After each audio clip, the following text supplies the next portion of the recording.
Penggerak. Perkenalkan, nama saya Mulyani Telombanua, calon guru penggerak dari Sumatera Utara, Kota Gunung Sitoli. Saat ini saya akan memberikan refleksi tentang filosofi pemikiran Ki Hajar Dewantara tentang pendidikan dan pengajaran. Pendidikan dan pengajaran tidak dapat dipisahkan.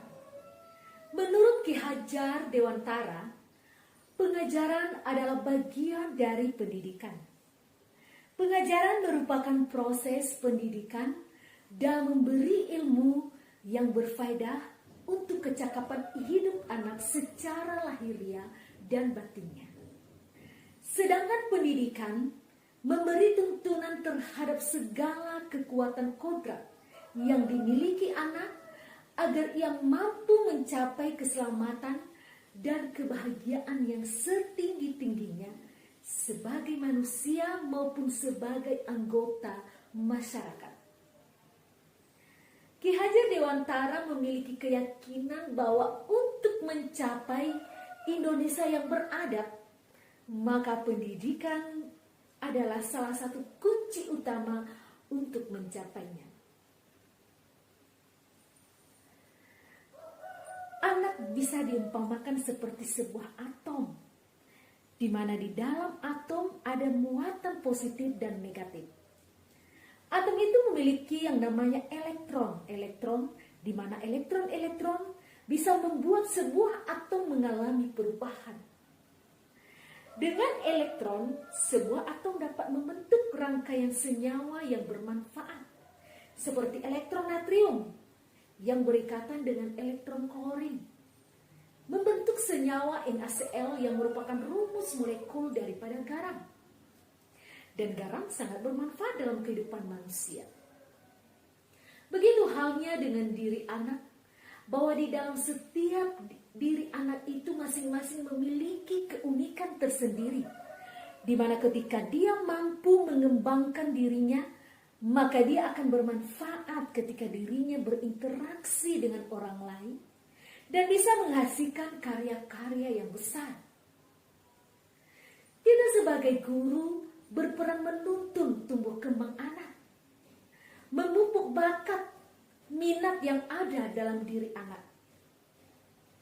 Ki Hajar Dewantara menjelaskan bahwa dasar pendidikan anak berhubungan dengan dua kodrat, yaitu kodrat alam dan kodrat zaman.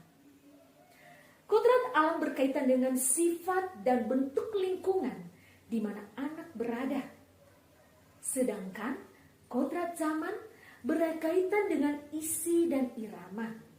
Artinya bahwa setiap anak sudah membawa sifat atau karakternya masing-masing.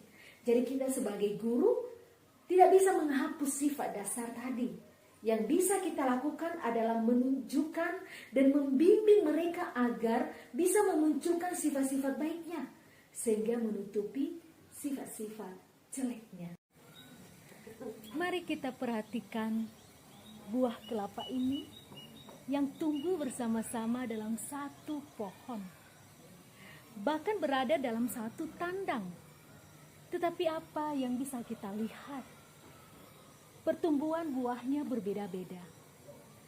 Ada yang bertumbuh lebih cepat besar, dan ada juga yang masih kecil dibandingkan dengan yang lain. Pertumbuhannya berbeda-beda. Bahkan ada yang lebih besar dibandingkan dengan yang lainnya. Memiliki tumbuh kembang yang berbeda-beda, walaupun berada dalam satu pohon yang sama. Peran pendidik diibaratkan seorang petani atau tukang kebun yang tugasnya adalah merawat sesuai kebutuhan dari tanaman-tanamannya agar tumbuh dan berbuah dengan baik. Tentu saja beda jenis tanaman, beda juga perlakuannya. Seperti buah pohon yang perkembangannya berbeda-beda walaupun berada dalam satu tandang, demikian halnya lah pribadi si anak. Kita sebagai guru tidak boleh memaksakan anak kepada keinginan kita. Tetapi mari kita memberi keluasan bagi mereka untuk berkembang sesuai bakat yang ada dalam diri mereka. Dan yakinlah bahwa suatu saat mereka akan bisa menghasilkan buah yang baik, asalkan kita pendidik mampu menuntun anak.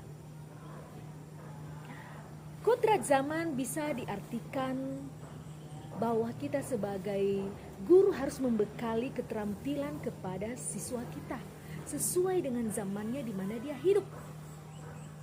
Kita bekali mereka supaya mereka bisa berkarya dan dapat menyesuaikan diri. Dalam konteks pembelajaran sekarang, kita harus juga membekali siswa kita dengan kecakapan. Budi pekerti juga tidak boleh terpisah dari bagian pendidikan dan pengajaran yang kita lakukan sebagai guru. Guru harus senantiasa memberikan teladan yang baik bagi siswa-siswanya dalam mengembangkan budi pekerti. Kita juga bisa melakukan kegiatan-kegiatan pembiasaan di sekolah untuk menanamkan nilai-nilai budi pekerti akhlak mulia kepada anak. Dalam pembelajaran di kelas hendaknya kita juga harus memperhatikan kodrati anak yang masih suka bermain. Ketika kita melihat anak-anak sedang bermain, pasti mereka rasakan adalah kegembiraan. Dan itu membuat suatu kesan di dalam hati dan pikiran mereka. Jadi hal yang terpenting yang harus kita lakukan seorang guru adalah menghormati dan memperlakukan anak dengan sebaik-baiknya, sesuai dengan kodratnya. Melayani mereka dengan setulus hati, memberikan teladan, membangun semangat, dan memberikan dorongan bagi tumbuh kembangnya si anak. Menuntun mereka menjadi pribadi yang terampil, berakhlak mulia dan bijaksana, sehingga mereka akan mencapai kebahagiaan dan keselamatan dirinya. Ingarsa sung tuladan, kita pemberi contoh yang baik. Ingma dia mangun karsa, kita pemberi semangat. Tuburi handayani, kita pemberi dorongan. Itulah filosofi dari Bapa Pendidikan.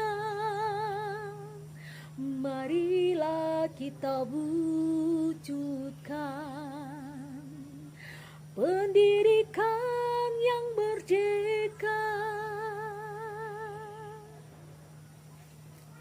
Salam guru penggerak.